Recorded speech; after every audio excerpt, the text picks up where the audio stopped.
sit on this for just a second, because I see so many times where we spend all this time trying to avoid the sin, the lie, the adultery, the murder. We're trying to avoid this thing, and we don't realize that we have set ourselves in motion on a path to do those very things years down the road. That sometimes the things that we do innocently on everyday's path, the things that we do innocently that we don't think are anything wrong with, and on the surface there's nothing wrong with them in and of themselves, actually set us on a path to that very thing that we think we want to avoid. And if we would start small and stop thinking about the thing down the road and start thinking about the little decisions that we make, we would already do wonders in protecting ourselves when that comes. For example, I have a rule, and I sometimes do it very well, and sometimes I don't do it as well as I'd like, but here's my general rule. My general rule is I don't spend any time with someone of the opposite sex that isn't my wife alone, behind closed doors. I don't do that. There's a reason. Now, when I had a bunch of staff people some of these staff people are no longer with us. I had these staff people together, and I told them, I said, this is the standard I want for our ministry, for our leaders. This is what I want us to hold on to this. And they're like, you're being really legalistic, because you can't just make rules to stop these things. I'm like, all right, listen, first of all, let's separate some people here, all right?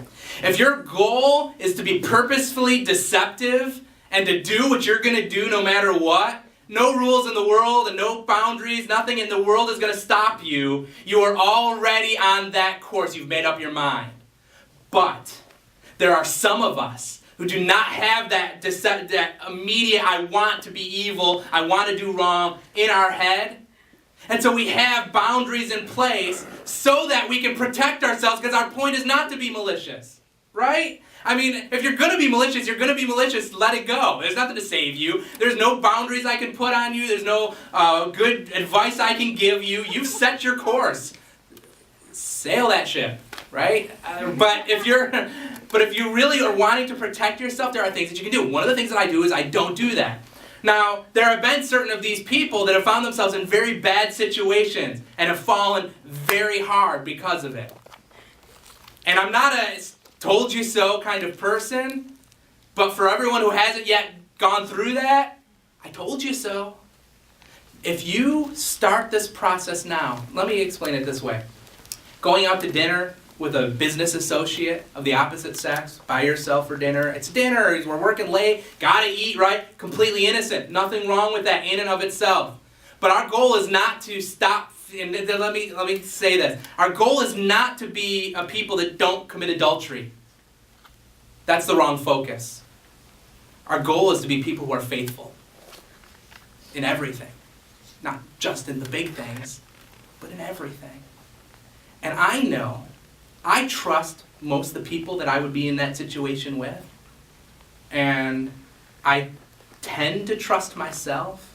But I know under the right circumstances, over the right time, that I can whittle down even the most strong moral resolve and fall big. Some of the biggest ministers that we've heard of over the years that have fallen didn't wake up one morning and say, today I'm going to ruin my ministry by falling into sin. Today I'm going to throw it all away. This is the moment. I'm going to do it this morning. I've made up my mind.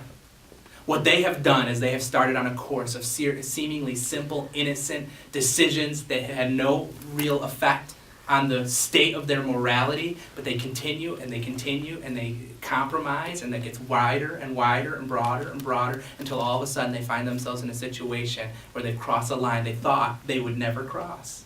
They've preached against it. They've spoken against it over and over and over again, and here they are. Because the little decisions that we make matter. The things that we do, because we're not trying to not be liars, stealers, murderers, adulterers. We're trying to be gentle, loving, honest, faithful. And we lose our focus so many times. And we focus on the sin. And we think our goal in our life, and this is the important part here, we think our goal in this dark passenger is to silence the dark passenger. That we would hear him less. And that's what we're told, isn't it? When we come to church and somebody counsels us in sin, just keep resisting, and the temptation will be less and less and less and less. And then someday you'll never even want to do that anymore. That's a lie. It's a lie. I'm telling you. I'm just setting you up. I don't want you to resent people later because they told you that. Just throw it out now. It's a lie. Temptation is temptation. It will always be there. That's why it's temptation. That's our broken, seared, emotional state. We are broken individuals. We are always going to be tempted by the same things. Whatever you were tempted by today, you're going to be tempted by tomorrow. You're going to be tempted by 10 years from now. The goal is not to silence the dark passenger. The goal is to make the voice of God louder in our lives.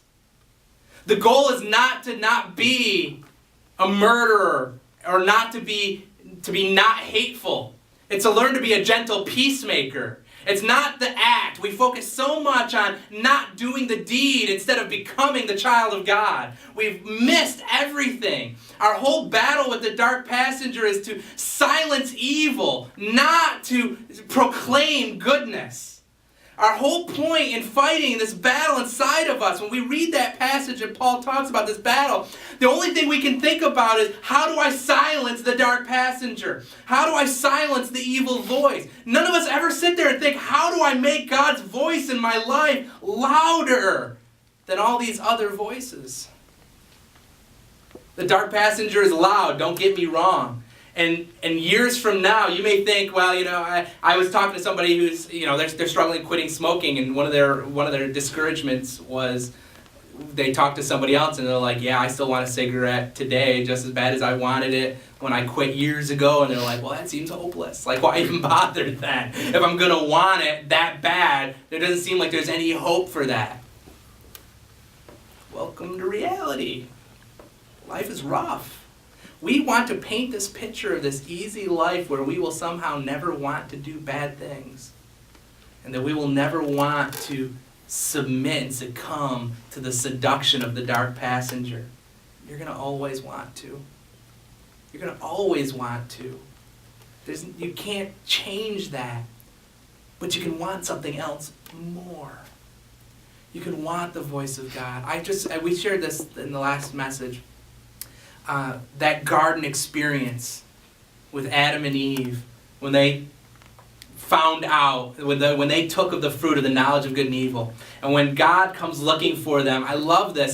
To me, this is so big, because we always talk about, their sin. And I love this, because I think we so focus on that we miss the true beauty of this particular story. That while God comes looking for them in the wilderness, he says, why did you hide from me? And Adam said, because we were naked. Not because you told us not to eat from that tree and we did. That didn't even come into the issue. The sin didn't even come into the issue. Because we were naked. And not because we ate a fruit. Not because we listened to a serpent. Why we listened to a talking snake, I don't know. But they always lie, just so you know. If a snake ever talks to you, it's lying. So, right? Not because of any of those things. Because we're naked. That's why we're hiding from you. Because we feel unworthy. Because we feel ashamed. Because we're naked. And God said, I love this. Who told you were naked? Notice he doesn't even then address yet the sin that took place. Well, you know why you think you're naked. It's because you ate the fruit. I told you not to eat the fruit. No. Who told you were naked? And there's so many of us that sits there and goes, in our lives, we're like, man, I feel so alone. And nobody loves me. And nobody cares about me. And I'm all alone in this world, and I can just hear the voice of God saying, who told you you were alone? That's the dark passenger talking. But I'm so angry and hateful, and everybody around me just gets on my nerves, and obviously I'm an evil and a wicked person. And I just hear God saying, who told you you were wicked and evil? Who told you that? Because it didn't come out of my mouth. Who told you that?